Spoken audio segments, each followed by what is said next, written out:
There's been a vibe shift. We talked about it a lot here in Davos. A rebuke of ESG, a rebuke of D.E.I. Robby Starbuck is out there going after companies. You now have a couple of activists going after your company. Well, bring them on.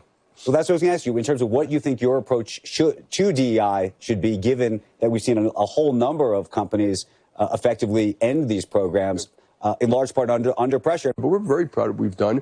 And what we've done is lift up cities, schools, states, hospitals, countries, companies, and we're going to do more of the same. If they've got something that we're doing wrong, I'd listen to what they have to say. That was JPMorgan CEO Jamie Dimon with us in Davos last week. Following that interview, activist, investor, DEI activist, I should say, Robby Starbuck, releasing a video of his own angling for a debate with Dimon. You can defend what you guys have done, and then we'll let the American public decide if DEI at JPMorgan Chase has been done in a way that is fair, compliant with the law, and certainly just all above board. Right now, I want to bring in the man behind that video. I don't know if we're going to get a full-on debate, but we're going to try here. Robby Starbuck. Robby, it's good to see you. We got to talk a lot about some of the work that you've been doing last week in Davos, just given the number of companies that have ended a lot of the DEI programs. I'm curious, I was looking at what JP Morgan's done, and I think there's lots of different definitions of DEI. I think there's quotas on one end and affirmative action, which I think a lot of people think maybe have gone too far. There's some of the things in terms of supporting transgender and other kinds of activities, either for employees or other things that I know you've argued against. But then I was looking at this. JP Morgan put out a release. This is a couple of years ago. It said JPMorgan Chase commits $350 million to grow Black, Latinx, and women-owned small businesses. And I sort of looked at that and I thought, maybe that's a different version of DEI that you would support, insofar as perhaps, and maybe it's good faith. I would hope it's in good faith that JP Morgan thinks that by investing in those markets, they can grow those markets and therefore grow their market. And how you think about that? Well, first of all, using the term Latinx is something that's wildly offensive to most Latinos and Hispanics. And I think that the election kind of showed everybody the evidence that Latinos are moving away from a party that continues to use that kind of terminology. So if I were Jamie, I'd be embarrassed for using that. But beyond that, I would say, anything you do as a company should not be considering race or ethnicity. And I think that's sort of the basis of the civil rights movement, right? So if you want to be sort of compliant and believe in these things that we always talked about, like equality and fairness, then we should be doing things fairly above board and not singling out people by race. I remember someone telling me when I was in high school, your family should move to Montana, because if your family moved to Montana, you'd have a better chance of getting into an Ivy League school. I remember this. I remember the conversation. And why would that be? Because I was in New York, where a lot of people, on the East Coast go to these schools. And the view was that if you were in a state where that a lot of these kids didn't come from, that unto itself would be considered diversity. I ask because I think there's a question about what DEI is, whether we're talking about quotas and affirmative action, whether we're talking about something else. And as CEOs are thinking about how to restructure these programs, in large part, not just under pressure from you, but because of, I think, the sort of natural pressures that are happening in the country, politically and otherwise, what the right answer is. And is there a way to do some of this, if it's in good faith, to try to find the right next new generation of people working at their firms with not doing the things that may take it too far? Meaning, is there a middle ground? I think there is a middle ground called fairness. The situation you just described is one that today is playing out very differently. That's a time long ago, not to say you're old or anything, but we're getting a little older, right? And that time is not the reality we're living in now. The reality now, if we're being very honest, is one where my kids can check a box that says Latino, or they can check one that says white because their mom's Scottish, right? And we're very aware if they check the Latino box going into college or going into the workplace, they have a much better chance of getting into school or getting that job. Now, what does that tell you? That tells you that it is patently unfair to other people. This is racism in a different form by a different name. And as long as it is that, it's wrong, because at the core of what we believe in, it's that we should all be treated fairly. It's that our color shouldn't matter, our ethnicity shouldn't matter. And if you look at what these companies have become, I think it's really a shell of what they can be, because if they embrace the American dream that really was the envy of the world for so long.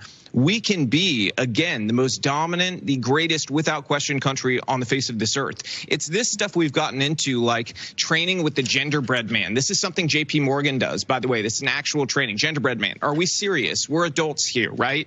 We have a $30 billion commitment to racial equity. This is racism in another form, $30 billion. And you know, Dylan Mulvaney started the big Bud Light fiasco, right? Mm-hmm. Guess who sponsored a Dylan Mulvaney event for children? JPMorgan. That was recently, okay? These programs have gone wildly out of control. They are a Trojan horse for left-wing policy. If we're being completely honest, that is what they have become. So if we want to talk about how we get back to fairness in this country, it's embracing the idea of the American dream. Stop looking at each other by their skin color. Stop looking at them as a certain sex. Stop asking what their sexual proclivities are at work. And just get back to fairness and judging people on merit. I was talking to some CEOs actually last week in Davos who were talking about how one of the things that's happened in the last 4 years is they've expanded where they look for new employees. A lot of them have expanded after George Floyd's murder, in truth, to look at some of the HBCs. I'm thinking of Morehouse and other places like that. They say because they wanted to expand and find more talent. Do you look at that and say that that's an affirmative action program, or do you think that that could be done in good faith? I look at this and say this is an affirmative action program. This is a JPMorgan program called Black Pathways Fellowship, and they have one for Latinos as well. And the actual result of that is that 67% of their interns are minorities, okay? We live in a country that's vast majority white still. That obviously tells you that these programs are having a, preferential treatment basis for these other groups of people. And I'm not saying that people of all races shouldn't be represented. They should, but I think proportional to society, you would expect it to be if it was occurring naturally. It's not occurring naturally. This is something very clearly where they're putting their finger on the scales. And if you look at sort of the laws on the books, that's something that should be, I think, by any reasonable person seen as illegal. Well, let me ask you this. So Ken Frazier used to be the CEO of Merck, African-American, one of the most prominent African-American CEOs in the country at the time. And he talked on this broadcast about getting an opportunity, getting a chance that he said he thought would have otherwise been unavailable to him had someone not sort of said, you know what, I'm going to take a chance on this guy because he did not look like everybody else. And I think there's also an argument to be made that once he got that job, it created opportunity for lots of other people who looked at him, African-Americans who looked at him as a role model. And I'm just, again, in a good faith way, curious, again, because I'm trying to wrap my head around what the right answer is here, whether that should happen. Because if it doesn't happen, it'll never happen, right? It becomes a self-perpetuating thing. I would say this. I think people need perspective. My family came from Cuba. My mom was a penniless refugee. She came here not speaking English, and they lost everything to communism, everything they ever worked for. And so for me as a kid, I grew up in America knowing that I was incredibly lucky to be an American because we had actual opportunity here, that wasn't going to happen to me. I wasn't going to have the state come down, steal everything I ever worked for, and I wouldn't be able to advance. So I believed in the promise and opportunity of America, and I never needed a leg up. I never used some special program to get somewhere in life. I believe that with opportunity, if you put your mind to anything, you can achieve it in this country. That is a blessing to all of us. So anybody who wants to pretend that we have it so bad in America, or if you're a minority, you can't make it, it's the types of excuses that perpetuate victimhood that keep people down. So embrace the opportunity we have here in America. Make the most of it. Anybody can achieve what they want to achieve if they put their mind to it in America. There's not this artificial barrier that people would like to believe there is. Well, let me ask you a different one. And I spent a lot of time, I think like you do, because we've communicated on X.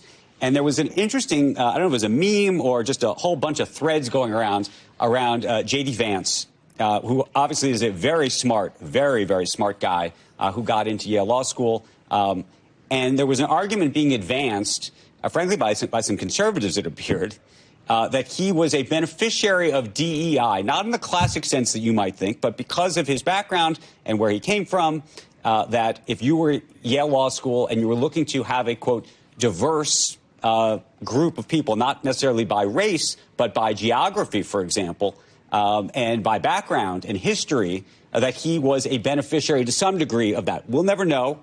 What do you think of that?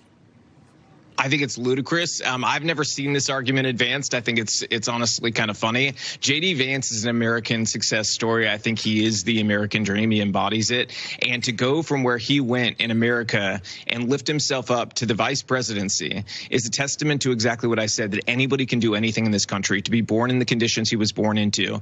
And you'd have this group of people within DEI tell you that somebody like J.D. has white privilege. It was no privilege for him to grow up around a drug-addicted mom, to grow up in an abusive environment, and to lift himself up out of it.